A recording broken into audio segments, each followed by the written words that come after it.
I think every real horror fan has had at least one experience of feeling out of place when compared with quote-unquote mainstream society, but I don't think there's ever really been a good attempt to understand why it is that people like horror. Like, most horror fans are generally normal people who have pretty good reasons for enjoying horror, but what are those reasons? The real reasons, not the ones that they learn to tell people to make society leave them alone. That's what our podcast is about, interviewing people in the horror business to find out what it is about horror that makes them happy. My name's Steve, and I'm a bit of a psychology buff, and my co-host is my friend Chris, who's a bit of a horror buff, and so far we've interviewed about 20 people in the business, and we've had a lot of fun with it. We're going to continue interviewing people, but we also want to share with you some of the highlights. If you want to catch the real meat of the interviews, come check us out on Apple, Google, or Spotify, or just on our main website. There's also a player there. In this set of excerpts, we're going to talk to horror fan and half of the bitches of horror YouTube channel, Sarah Giercksky, actor, writer, and producer Matthew Vaughan, best known for Catsick Blues, Lost Dog, and Event Zero, and actor Simon Bamford, known best as the Butterball Cenobite in Hellraiser, and Onaka and Nightbreed. Out of curiosity, at 6 years old, did it bother you that Michael Myers was just standing there in front of the house with a knife and his parents were just giving them this disapproving look like, oh, Michael? Like, I don't know. Every time I watch it now as an adult, I see that and it's like, wouldn't they be like crying or screaming or calling the cops? I mean, they're just standing next to him like, what a show now. 911. Yeah, I don't think that I paid so much attention to that part. I was 6 years old. 6, come on. Well, yeah, that's why I prefaced it at that, it's at 6. I'm curious, does that click when Siskel you're that young? And Ebert and Sarah sitting on the couch. Yes. She's got her notebook. To go back to the teenage years then for a second, you mentioned that you were sort of celebrating on your own. Did you have any favorite costumes that you like to dress up as a teen? Yeah, since Halloween was my first horror film, I like to dress up as Michael Myers and also Jason Voorhees. And Scream. I loved Scream because I used to watch Scream all the time when I was 12 and 13. Yeah, and then me and Jasmine used to dress up together. So one year we were Chucky and Tiffany. She was Tiffany, I was Chucky. And then she was, I think, Jason Voorhees, but like a female version. And I was Freddy Krueger, the female version. So we tried to make them work together. Mm-hmm. I believe that's Rule 63, I want to say.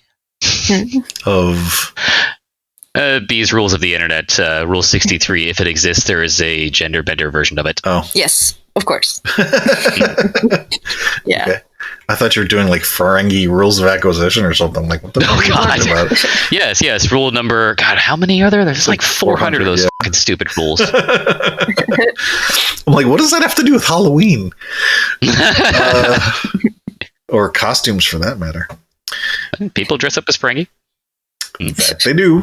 And last Halloween, I went as Boo, and then I went to a party, but I was invited the same day, so I was like, shit, what am I gonna wear? I don't have anything. So I dressed up as. Do you guys watch It's Always Sunny in Philadelphia? Yes. Yeah. Oh my god. When Dee does the box challenge, and she does the. Yeah, challenge in the airplane. She has a T-shirt on, and then the Wade Boggs challenge. Yes. Yeah. So did you have? I had a T-shirt and I had a pen with me, and every time I drank beers, someone had to, draw with the pen, and I get really up. That is a great costume, and I'm so doing that next year. Let's see. But I was so disappointed. Most people didn't even get it. I'm like, seriously. What? But one person was like, "Oh, the box challenge." I'm like, "Yes, thank you." Isn't that great when you do a costume that's obscure like that, and the one person finally gets it? You're like, "Yes, yeah, somebody knows." Little validation. Yes, that's one of my favorite episodes. Oh, it's great. Yeah. It's great. Nice. Yeah. And also Zombievers. Yes. Wow, I haven't heard that one in a while. It's so funny. It's exactly what it sounds like, Steve. Yes. You don't even have to ask, what's it about? No, it's you just hear the title and it says it all. The universe of zombies. No, not zombie verse. It's zombie verse, like zombie beavers. God. Yep, that is an appropriate reaction. Fun fact, real quick, one of the girls from Zombieverse I totally recognized when I saw Starry Eyes. She was the bitch. I can't remember her name. Oh, yeah. Mm-hmm. Good actress. Like her. Yeah. No, I've seen her in a lot of things, actually. So, yeah. Yeah? Oh, yeah, she was in Southbound, too, wasn't she? And in the remake of Silent Night. Really? Yeah. Oh, yeah, she got thrown in a wood chipper. Yes! How could you forget that?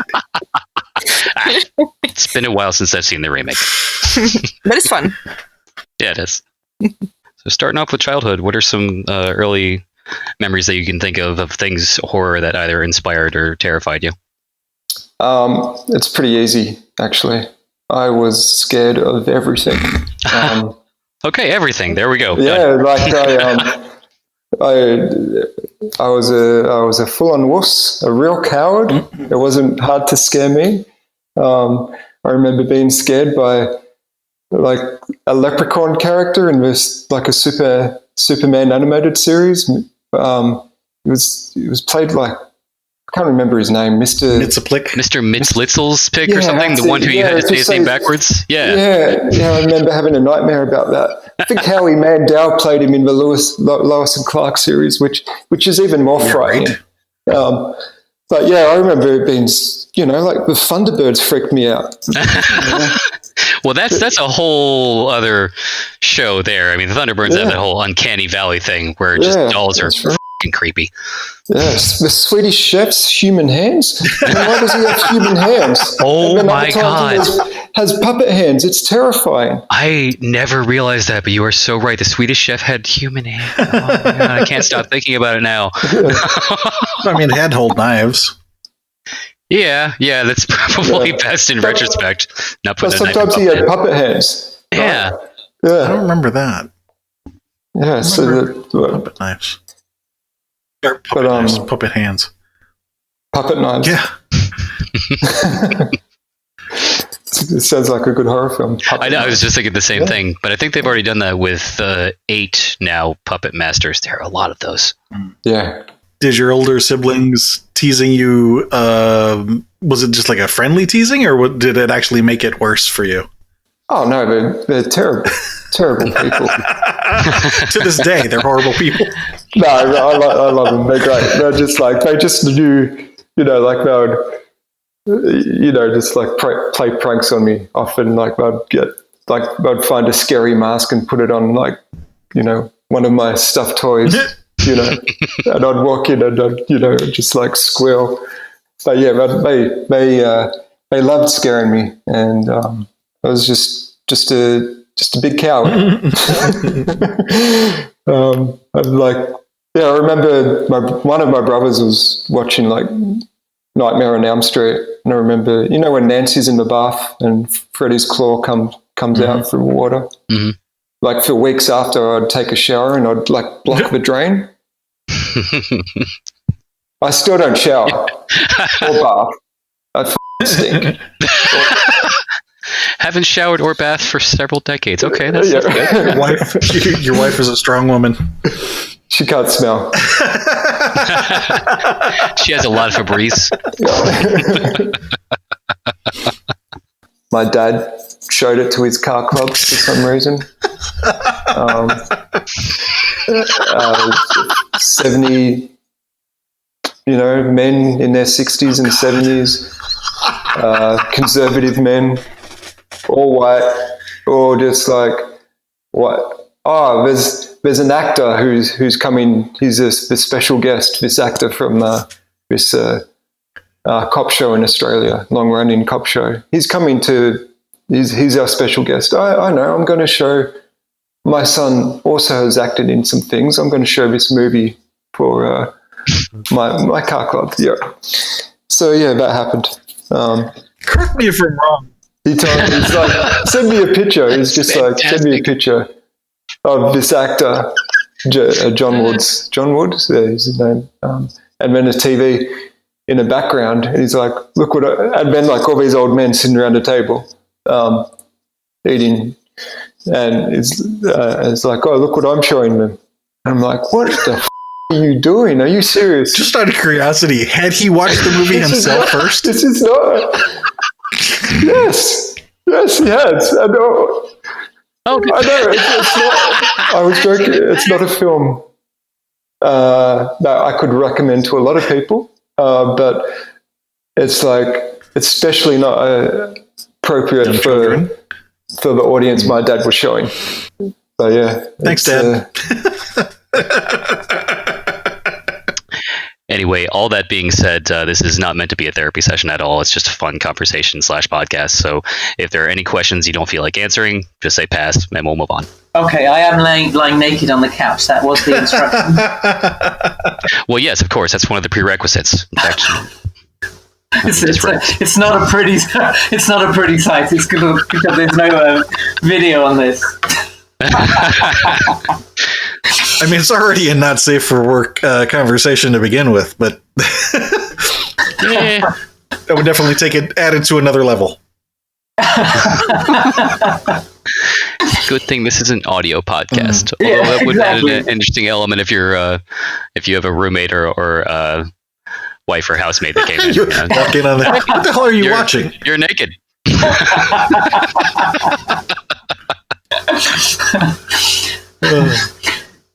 That takes me to my other lockdown thing that I'm doing, lockdown eating. Oh, So, yeah. Yes. I wasn't sure where that was going for a moment.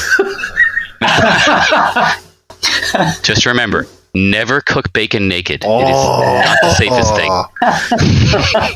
Ouch. Yeah, it takes ages to get that bacon fat out of the pubes. God, does it ever. I don't know if I should comment on the smell or the taste. It's enhanced. Yeah. Bacon can be salty. That was your mind, not mine. Oh, Lord. It's quickly becoming one of my favorite sessions. So we move from that into childhood. Okay, yes. From pubes to childhood. Perfect segue. Great. So I can't think of the right phrase. So a lady you go to, a dominatrix. There we go. Okay.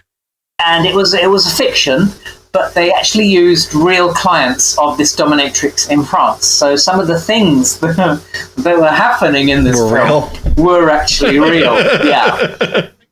And one thing that once seen, never forgotten, was seeing a man's foreskin nailed to a piece of wood.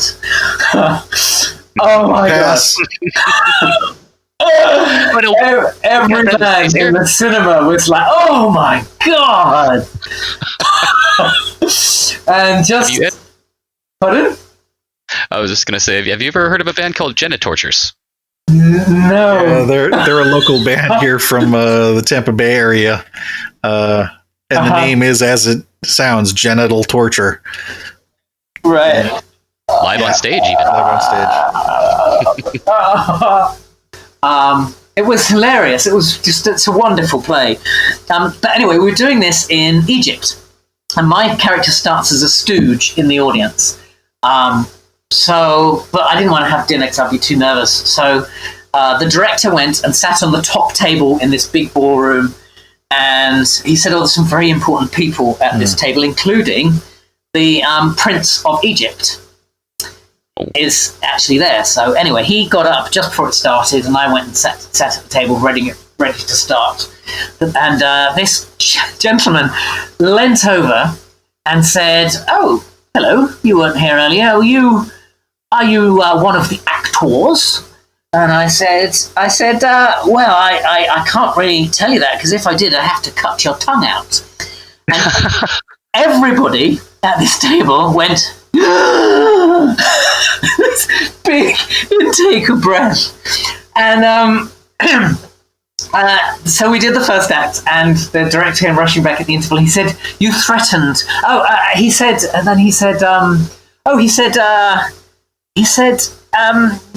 cutting the tongue out is killing me is a little bit much.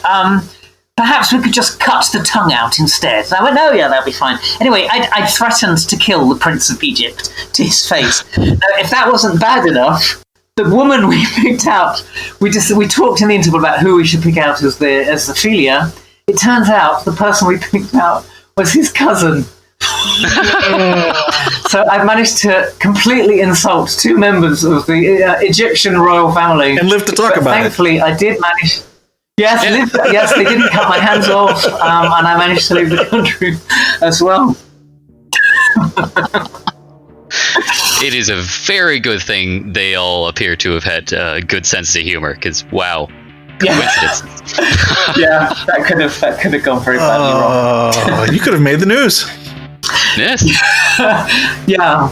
So yeah, come check us out over at horrormakeshappy.com or check out some of our other excerpts until you find someone whose interview you do want to hear.